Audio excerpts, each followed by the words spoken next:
মাংস তো আমরা সব সময় খেয়ে থাকি, কিন্তু এই ধরনের মাংস ফ্রাই করে খাওয়াটা কিন্তু একেবারে রেস্টুরেন্ট স্টাইলকেও হার মানাবে। ভিউয়ার্স, আপনারা চাইলে স্পেশাল কোনো অতিথির জন্য এই ধরনের স্পেশাল মাংস ফ্রাই করে নিতে পারেন।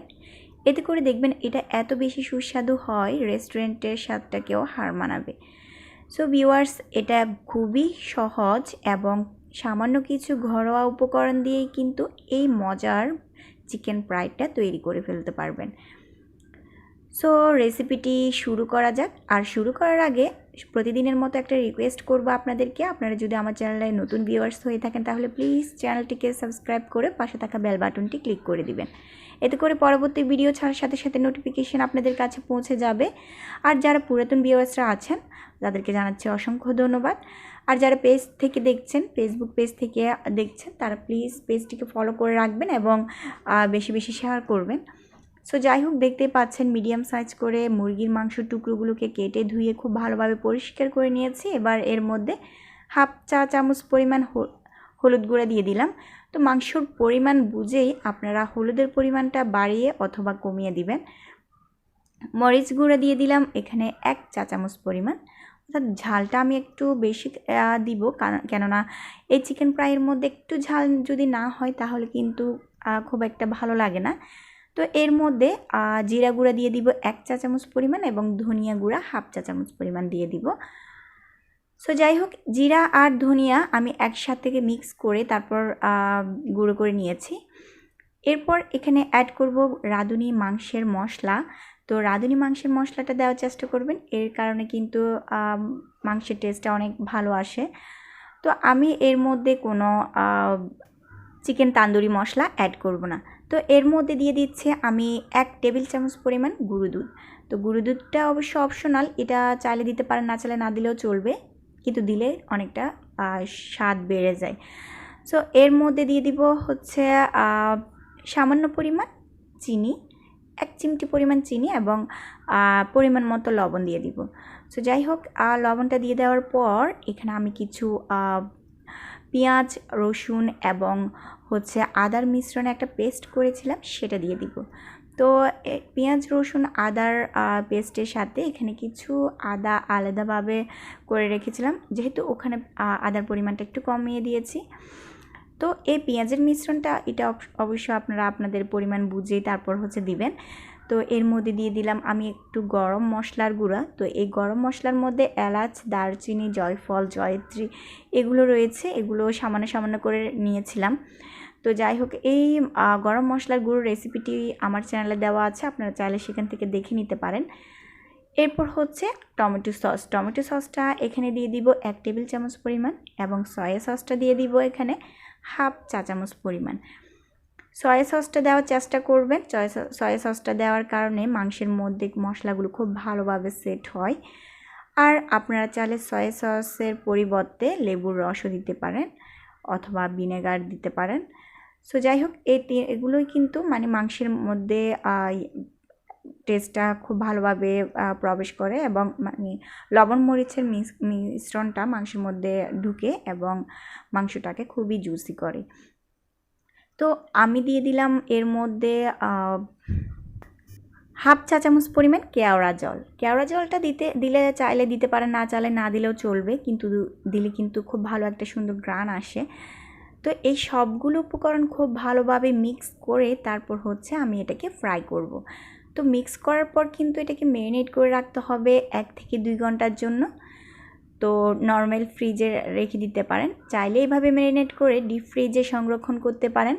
আর যখন অতিথি আসবে অর্থাৎ যখন প্রয়োজন হবে তখন বের করে হচ্ছে ফ্রাই করে নিতে পারেন। তো এইভাবে ম্যারিনেট করে রাখার কারণে কিন্তু মাংসগুলো যথেষ্ট পরিমাণে স্মুথ হয়, খেতে জুসি হয়, আর খেতেও কিন্তু বেশ সুস্বাদু হয়। তো লেবু রস দিয়ে দিলাম আমি কিছু, সেটা নিশ্চয় দেখতে পেয়েছেন। তো লেবু রসটা দেওয়ার কারণে খুব সুন্দর একটা ঘ্রাণ আসবে এবং মাংসগুলো খুব ভালোভাবে ম্যারিনেট হবে এবং মাংসগুলো খুব নরম হবে। সো যাই হোক, সবগুলো উপকরণ তো দিয়ে দেওয়া হয়ে গেছে, এখানে কিন্তু আমি কোনো প্রকার তেল অ্যাড করিনি।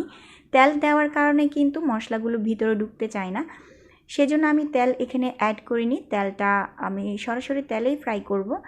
সো যাই হোক, এখন দেখতে পাচ্ছেন কাঁটা চামচ দিয়ে আমি খুব ভালোভাবে কেচে নিচ্ছি। কেচে নেওয়ার কারণে মশলাগুলো খুব ভালোভাবে ভিতরে ঢুকবে এবং মাংসটাও খেতে বেশ সুস্বাদু হবে। এই প্রসেসে আপনারা কাঁটা চামচ দিয়ে মাংসগুলোকে খুব ভালোভাবে গেঁথে নেবেন এবং এতে করে ম্যারিনেটের প্রসেসিংটা খুব ইজি হবে। অর্থাৎ সামান্য পরিমাণ, অর্থাৎ 30 মিনিট ধরে ম্যারিনেট করে রাখলেই কিন্তু হয়ে যাবে। সো যাই হোক, মাংসগুলো ম্যারিনেট করা হয়ে গেল। এবার আমি চুলা অন করে দিলাম এবং চুলায় একটা প্যান বসিয়ে দিলাম। প্যানটা গরম হয়ে যাওয়ার সাথে সাথে তেল দিয়ে দিলাম এখানে হাফ কাপ পরিমাণ। তো আমি কিন্তু খুব বেশি পরিমাণ তেলের মধ্যে মাংসগুলো ফ্রাই করব না। মাংসের জন্য যথেষ্ট যেটুকু পরিমাণ তেল লাগে আর কি। আর তাছাড়া এই প্যানগুলোর মধ্যে কিন্তু মাংসটা লেগে যায় না, খুব ইজিলি মাংসগুলোকে উল্টিয়ে পাল্টিয়ে নেওয়া যায়। তো এর মধ্যে একটা তেজপাতা কেটে দিয়েছি এবং মাংসগুলো দেখতে পাচ্ছেন এক এক করে সবগুলো মাংস এর মধ্যে দিয়ে দিলাম। চুলার আঁচটা কিন্তু এই পর্যায়ে মিডিয়ামে থাকবে, লোতে আরও পরে করে দিব। মিডিয়াম হিটে রেখে এই মাংসগুলোকে 5 থেকে 7 মিনিট ধরে একটা সাইড কুক করে নিতে হবে। এতে করে যেটা হবে, মাংসের মধ্যে যে মশলাটুকু রয়েছে ওই মশলাটা পুড়ে গিয়ে সুন্দর একটা ফ্লেভার বের হবে, সুন্দর একটা স্মেল বের হবে। তো একটা সাইড খুব ভালোভাবে কুক হয়ে গেছে, দেখি নিশ্চয়ই বুঝতে পেরেছেন। কিছুটা ফ্রাই হয়ে গেছে, খুব সুন্দর একটা গ্রান বের হয়েছে। গ্রানটা পেলেই আপনারা বুঝে যাবেন যে একটা সাইড সুন্দরভাবে হয়ে গেছে। তো এই সাইডটা হয়ে যাওয়ার পর এগুলোকে একটা একটা করে উল্টিয়ে দিব এবং পরবর্তী সাইডটাও আমরা মিডিয়াম হিটে রেখে 5 থেকে 7 মিনিট ধরে রেখে তারপর হচ্ছে অপর সাইডটাও ভেজে নিব।